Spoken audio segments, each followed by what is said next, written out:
Bom dia, e olha que comparação interessante em relação ao time de 2019 com o time de 2025. O Flamengo desse ano, que está prestes a conquistar o Campeonato Brasileiro, já levou a Libertadores, em comparação com o Flamengo de 19, que conquistou as duas competições, quem é melhor? Quem é melhor? Vocês podem escolher o critério, é o jogo coletivo, é o elenco, é esse mano a mano que a gente acabou de fazer improvisado, a gente conta com o seu voto.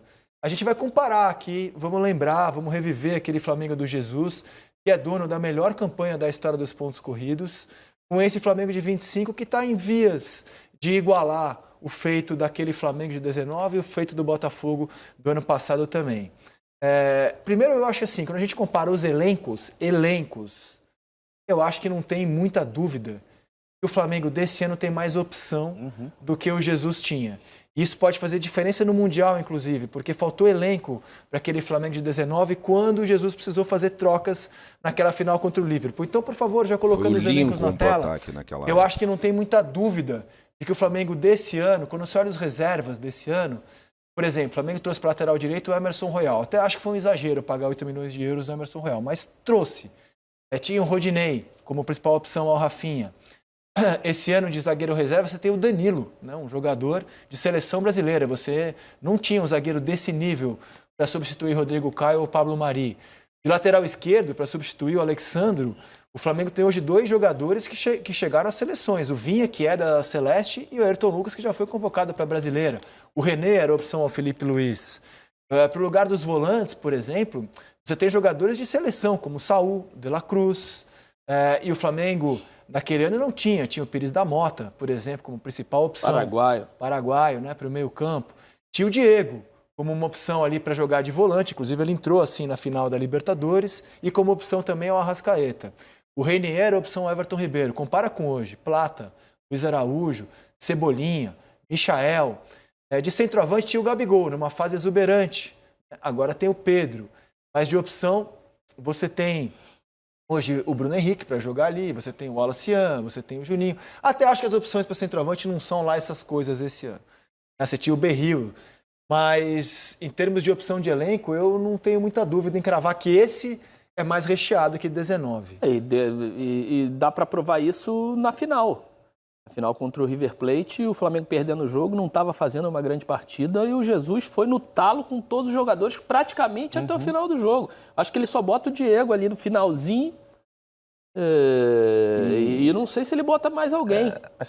Foram pouquíssimas... Já era um Flamengo cansado nessa final, né? Já era um Flamengo que cansado. Sim, porque ele ia no jogou talo. demais todos os jogos e esse jogo ali... O Flamengo desse ano, ele só conseguiu conquistar a Libertadores e provavelmente agora o Campeonato Brasileiro por conta do elenco recheado, a qualidade que tem, do tamanho que tem o elenco do Flamengo hoje. Porque se o Flamengo não tivesse essas opções, a quantidade de opções que tem e a competitividade que Cruzeiro e Palmeiras colocaram dentro do Campeonato Brasileiro, dificilmente o Flamengo conseguiria manter a mesma toada, porque assim, se a gente olhar para 2019, o Flamengo atropelou o Campeonato Brasileiro de 2019, praticamente não teve concorrência, não teve ninguém para conseguir acompanhar, porque era um outro momento, inclusive, dos outros clubes. Em relação ao Cruz Azul, eu vou mostrar para vocês agora a análise de um comentarista da Jovem Pan sobre o nosso primeiro adversário no Mundial de Clubes. Ele é campeão da CONCACAF, né? Isso, ganhou do Vancouver Whitecaps, que é um time do Canadá. Foi 5-0 a final. Mas foi no semestre passado essa final, com outro treinador. Então tem algumas mudanças aí no trabalho, né, do Cruz Azul. Eu estava estudando bastante os últimos dias aí o Cruz Azul, até pra gente ter elementos aqui para conversar sobre o time. O time joga com 3 zagueiros, tem 2 alas bem fortes, né? Principalmente o da esquerda, o Rotondi, é um argentino, ataca muito bem. Tem 2 meio-campistas muito técnicos, o Carlito Rodrigues, que é um mexicano, fez um golaço, aliás, no final de semana. E o Paradela, que é um argentino, foi contratado nessa temporada, estava junto com o Larcamón no Necaxa, que foi o time que ele treinou na temporada passada. Na frente tem algumas opções de atacante, ele varia muito, né? Um jogo ele joga com o centroavante, uma característica, tem o Gabriel Fernandes, que é um cara mais forte, mais físico, mais de área, tem o Sepúlveda, que é um outro 9, tem uma outra característica. Então é um time bom, tem jogadores de qualidade técnica. Mas eu acho que 2 aspectos do que eu estudei e vi que eu acho que o Flamengo vai poder explorar nesse jogo aí, e o Felipe Luiz, obviamente, gente vai estudar isso também.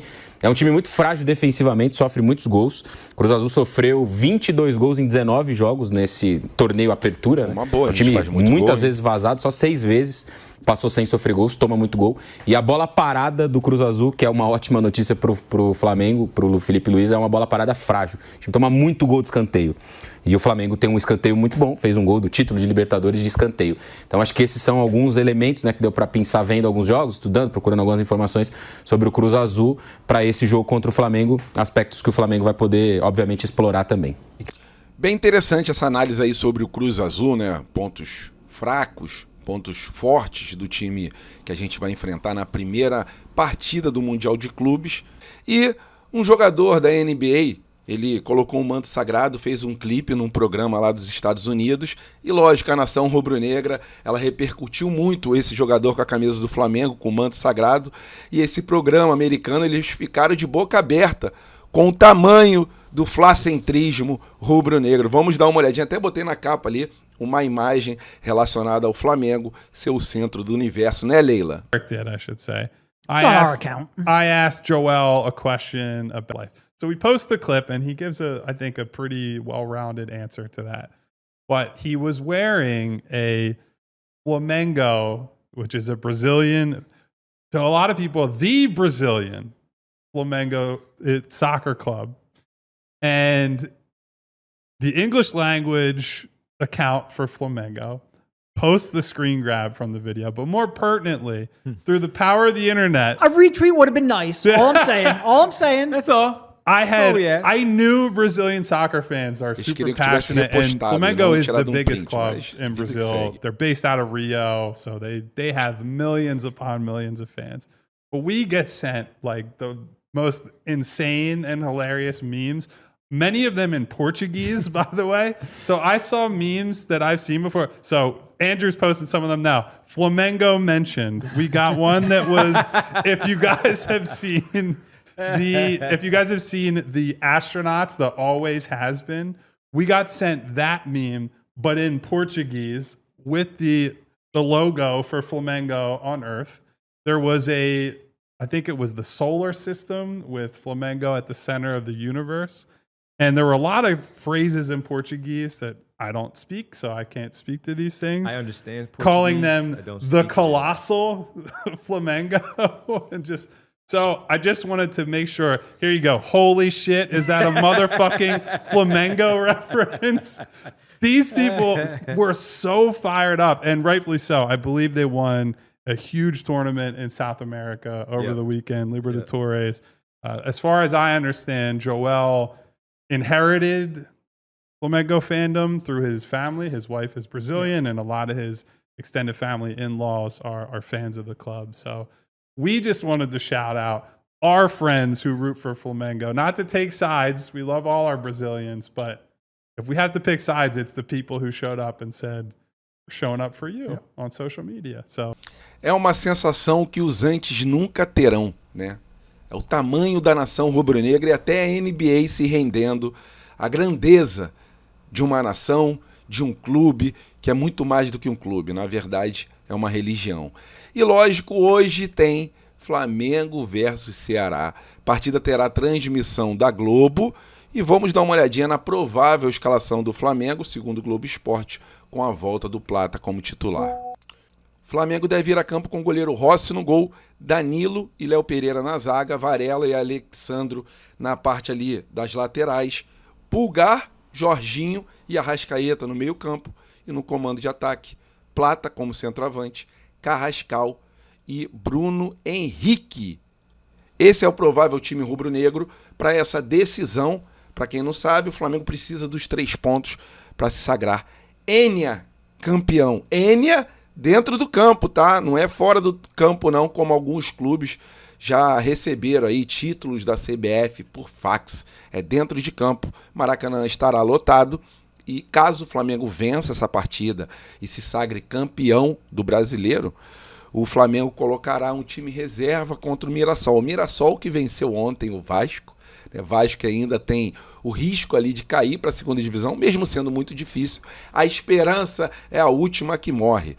E o Flamengo, conseguindo resultado positivo, pode ir com um time misto, né, com um time sub-20, para encarar o Mirassol, até porque, se vocês quiserem deixar a opinião de vocês, por favor, coloca aqui embaixo do vídeo, que vocês tenham uma quarta-feira abençoada e que amanhã a gente possa gritar Ênia, porque a partida acabará mais ou menos próximo ali de meia-noite. E um sonho, né, o que a gente está vivendo. Algo que eu jamais imaginei. Eu imaginava talvez conquistar alguma Libertadores. Teve época que eu questionei se o Flamengo conseguiria ganhar algum tipo de campeonato importante em relação aí a Libertadores, a poder ter o privilégio de ver o Flamengo no Mundial de Clubes no final do ano. E hoje em dia, as últimas diretorias, né, nos proporcionaram isso, e principalmente a nação rubro-negra comprando a ideia do Bandeira de Melo em 2013. Para cima deles, e é como o Adriano diz, né? Quem não é Flamengo, que morda as costas. Nem cavalo aguenta.